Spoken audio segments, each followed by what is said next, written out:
everybody, welcome back. Today we're going to be covering the panels that we built in our last video. If you remember, we built the frame and then we put our panels inside the frame, and so it's exactly where we left off last time. So let's get started.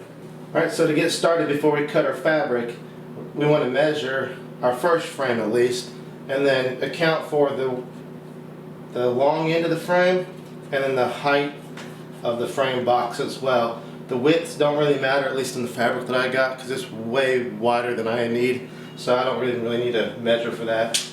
But we still got 48 inches or 4 feet on the long side, and then on the height we got 3.5 inches, just like we did before, so that's another 7 inches because we got two sides, and then add on 1 inch or 2 so that when we pull the fabric and stretch it around, we can have something to hold on to. So I add on another 1 inch or 2 for that, and so we're looking, I usually measure mine about 59 inches before I cut the fabric. And I'm just following the lines on my burlap here to get a fairly straight cut. Doesn't have to be perfect. If you're not using burlap, you might need to measure and mark your line across the width of the fabric so you can get a fairly straight cut.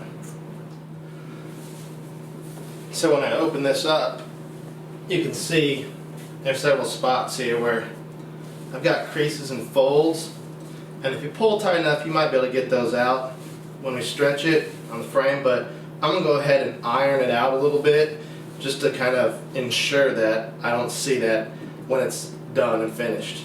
It's just perfectly smooth all the way across. Alright, now so as you can see, we've got our creases and our folds pretty much ironed out, and that'll make it better when we start stapling. So we're going to lay our frame down, get it centered up, and start pulling and stapling the fabric around the edges. Now when I get this centered up, I like to first of all make sure I got enough around the pull on the tops and bottoms all the way around, just like that. And then also, because I'm using burlap and I have this kind of grain in the fabric here, try to get it fairly squared up as well, so it's not all crooked when it's all done, so it looks fairly straight.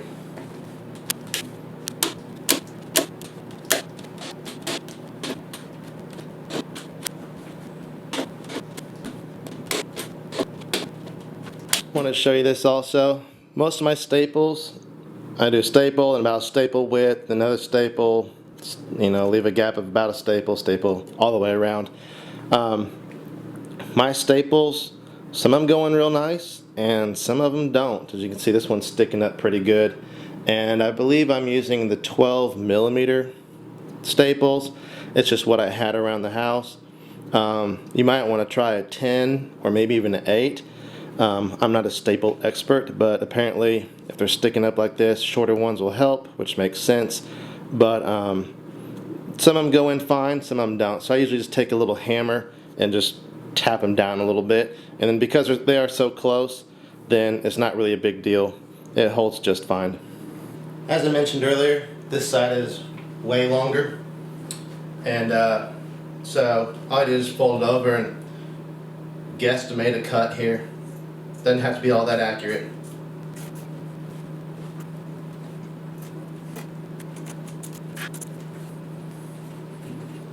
There we go. That was probably the ugliest cut in the world there.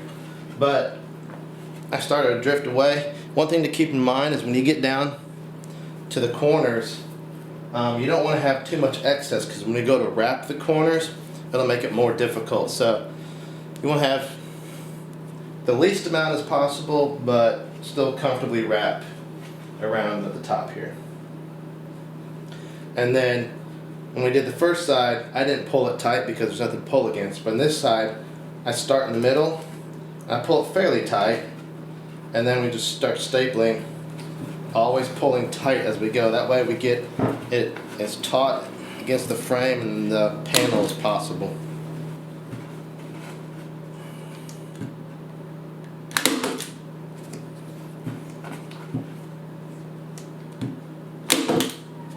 So one thing I like to do typically as I'm going along is just to double check, make sure things are looking like they're setting up okay. And we got some of these vertical lines, and that's okay, but all the horizontal ones are pretty much pulled out, and these vertical ones will tighten up once we do the short ends here. So looks like we're good to go.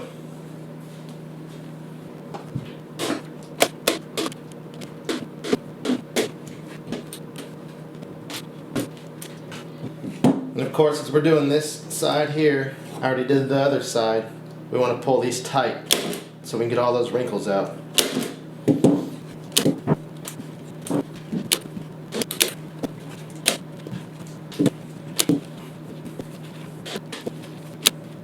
And again, I lift it up again to see, make sure we got those wrinkles that we had last time. Those are all gone right there. We still got a few along the edge of the frame, and that's fine. That'll pull out. Those should pretty much pull out when we do our corners.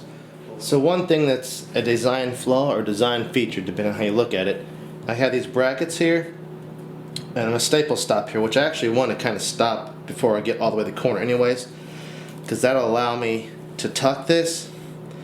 And so I pull the long side around, tuck it underneath the short side there, and then pull it like that, and then you have a straight corner against there. That's of course obviously very loose.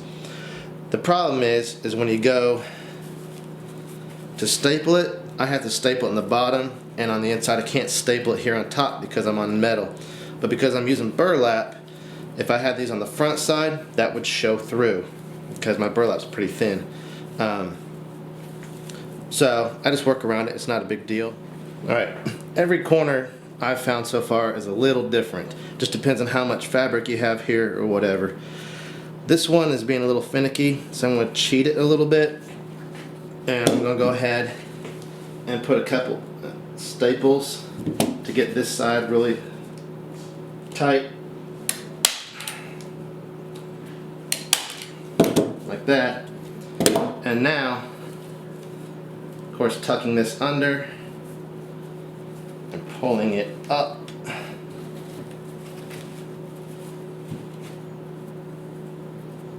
And if you get a little slack, sometimes you just need to tuck a little more. That's all it takes, is just a little more tuck underneath. There we go, that's looking pretty good. And again, I have to do mine on the outside instead of on top. But they end up hiding pretty well. And I got a pretty nice corner here. With other fabrics, it'd probably lay a little flatter. Burlap kind of just gets a little rounded, but that's more or less how it's done. Alright, for hanging this, I'm just using some regular eye bolts or eye screws. They're number 208. I don't think it really matters. Just short. So once we put them in here, they don't stick past this. So I don't get too technical. I basically just find the corner down here. I have my drill bit at a certain length, random, and then I just drill it in the middle of that drill bit length, somewhere in there. And that's my pilot hole. And then eye bolt, we'll just stick it in there. I usually stick it through the fabric. So to hang this, we're just using this wire here, and all I do is just stick it through this eye bolt, stick it through the eye bolt over here. Simple enough. Get it in the ballpark. What we're aiming for is for this part right here to be just below the edge of the frame. That's where I want it. And then I just use my pliers here to cut that excess off. And then I come over to the other side and do basically the same thing, except this time I'm going to make sure that it doesn't go above that frame. It's just below the top of that frame at its tightest. We're all done. Double check it, and usually I get near the center of the frame, pull it up, just put a little peak in it. That way when we put it on the hook, it's got a nice little guide to set in. Alright, last thing we do before we hang these up is we're going to put some spacers to make the back side of our panel right here, the acoustic panel, 2 inches off from the wall. So what I did, I got just some of these little felt self-adhesive things like you put on the bottom of a chair to protect the floor, and you stack 3 of them, and we're going to put it right here, and that will make it exactly 2 inches from it. Now you can just stick this on here if you want, and it'll probably work, but it's on that fabric. So what I did, I just found these little teeny tiny nails I had laying around, and then we just tap that in there, and then make sure the head of the nail is actually countersunk a little bit so it's not touching the wall. And there we go. Just do that on both sides. Alright, so now that we're done building our panel, we've covered it, we've got the spacers on there and the hanger, all that stuff, we're ready to put it on the wall. So I've got mine measured out here, my placement right where I want it, and I'll show a close-up of this, but I have these hooks. They're picture frame hooks, and they just go in the wall. No screws, no tools, no nothing. They're really nice. And I already have it installed, so you just poke it in the wall, grab your hanger, and to make it easier, I let it hang down. And of course, like I said earlier, we put this little notch there in the middle of the wire, and just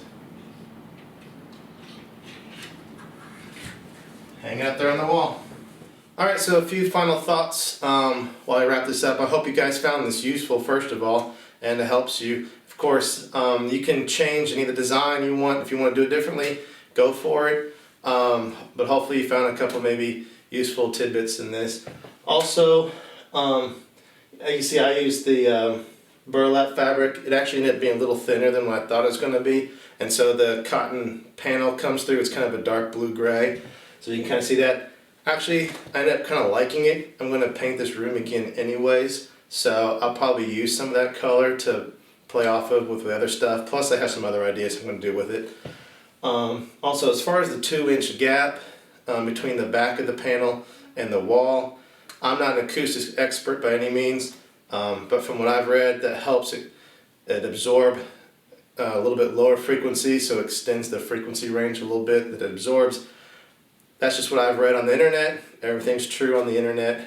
I know there's tons of places where people are arguing back and forth about those kinds of things, but that's what I did. If you want to put it flat against the wall or whatever, go for it. Whatever works for you. This is just what I did. So again, if you have any questions, let me know. Leave them in the comments below. Again, I'll try to answer those. If you haven't seen the frame build video, I'll put a link to that as well. And again, hope you enjoyed it. Hope it helped you out, and see you next time. Thanks.